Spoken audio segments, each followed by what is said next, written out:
कुछ दिन पहले अमेरिका के एक प्रभावशाली ट्रंप समर्थक सांसद ने भारत को लेकर ऐसी बात कह दी है जिससे हलचल मच गई है। उन्होंने एक इंटरव्यू में कहा है कि अगर भारत ने अमेरिका की बात नहीं मानी तो वो भारत की अर्थव्यवस्था को बर्बाद कर देंगे।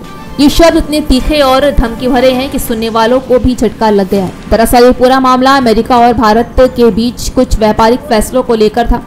अमेरिका चाहता है कि भारत कुछ खास समझौते करे, खासतौर पर ट्रेड, डेटा शेयरिंग और कुछ मिलिट्री डील्स के मामले में, लेकिन भारत ने कई बार कुछ बातों पर अपने हितों को आगे रखा है और अमेरिका की हर बात मानने से इनकार किया है। इसी पर गुस्साए इस ट्रंप समर्थक सांसद ने कैमरे पर कहा है कि अगर भारत अमेरिका के साथ खड़ा नहीं होता तो हमें अपने विकल्प देखने होंगे और अगर जरूरत पड़ी तो हम उसकी अर्थव्यवस्था को इस तरह टारगेट करेंगे कि उन्हें सालों तक याद रहेगा।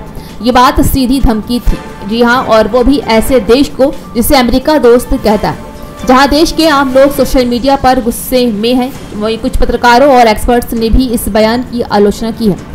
वहीं केंद्र सरकार की तरफ से ठोस बयान भी नहीं आया है, खासकर बीजेपी सरकार जो आमतौर पर खुद को राष्ट्रवादी और भारत की ताकत का प्रतीक बताती है। इस मुद्दे पर चुप्पी साधे हुए है। ना तो विदेश मंत्री ने कुछ ही कहा और न ही प्रधानमंत्री मोदी की तरफ से कोई प्रतिक्रिया आई है। इस चुप्पी ने लोगों को और भड़का दिया। सोशल मीडिया पर लोग पूछ रहे हैं कि जब चीन कुछ कहता है तब भी सरकार चुप और अमेरिका से धमकी मिल रही है तब भी चुप। क्या भारत की विदेश नीति सिर्फ फोटो खिंचवाने तक ही सीमित रह गई है? कुछ यूजर्स ने सीधे पूछा है, कहाँ वो 56 इंच का सीना कहाँ है? अब समझना जरूरी है कि ये सिर्फ एक सांसद का बयान नहीं, ये आदमी ट्रंप के करीबी माने जाते हैं और 2024 के अमेरिकी चुनाव में ट्रंप की वापसी की चर्चा जोरों पर है। अगर ट्रंप फिर से राष्ट्रपति बने तो ऐसे लोग प्रशासन का हिस्सा भी नहीं बन सकते। मतलब जो आज बयानबाजी है वो कल हकीकत बन सकती है। भारत और अमेरिका के रिश्ते पिछले कुछ सालों में काफी गहरे हुए हैं, खासतौर पर चीन को रोकने के मकसद से। अमेरिका को भारत की जरूरत है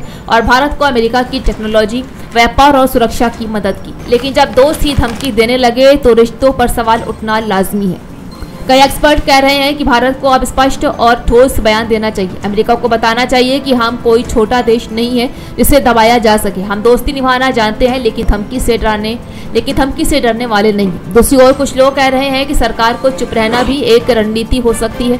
हो सकता है कि पर्दे के पीछे बातचीत चल रही हो, लेकिन जब बयान इतना सार्वजनिक और सीधा है तो जनता को भी भरोसा चाहिए कि उसकी सरकार देश की इज्जत की रक्षा कर रही है या नहीं। सच ये है कि अमेरिका आज भी भारत के लिए एक बड़ा व्यापारिक साझेदार है। अगर वो कुछ आर्थिक पाबंदियां लगाता है या भारतीय कंपनियों पर दबाव डालता है तो उसका असर हो सकता है, लेकिन अब भारत भी अपने पहले से ज्यादा मजबूत और आत्मनिर्भर हो चुका है। रूस, यूरोप, खाड़ी देश और एशिया में भारत के विकल्प भी हैं। फिर भी अमेरिका जैसा देश जब विरोध में खड़ा हो जाए तो मुश्किलें जरूर बढ़ जाती हैं।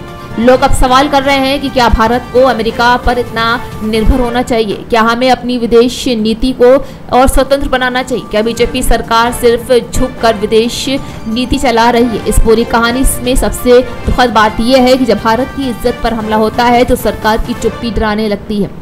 लोगों को उम्मीद थी कि कोई मजबूत जवाब आएगा, शायद संसद में चर्चा हो, शायद अमेरिकी दूतावास को बुलाकर विरोध जताया जाए, लेकिन अब तक कुछ भी नहीं हुआ। अब देखना ये है कि आने वाले दिनों में सरकार कुछ कहती है या नहीं। क्या भारत अपनी गरिमा के लिए खड़ा होता है या चुप रहकर सब सहता है?